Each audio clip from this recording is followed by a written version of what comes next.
সোমবার সন্ধে ৬টার পর দিল্লির রেড ফোর্ট মেট্রো স্টেশনের বাইরে আচমকাই একটি গাড়িতে ভয়াবহ বিস্ফোরণ ঘটে।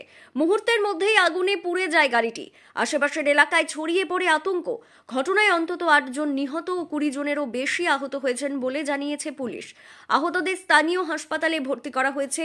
কয়েকজনের অবস্থা আশঙ্কাজনক। বিস্ফোরণের পরই ঘটনাস্থলে পৌঁছয় দমকল, বোম স্কোয়াড ও স্পেশাল সেল।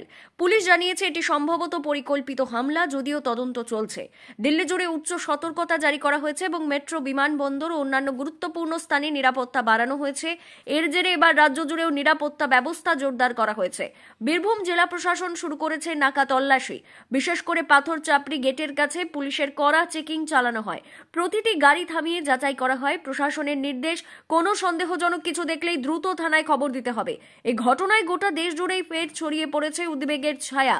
নিরাপত্তা সংস্থা ও প্রশাসন সর্বোচ্চ সতর্ক অবস্থায় রয়েছে।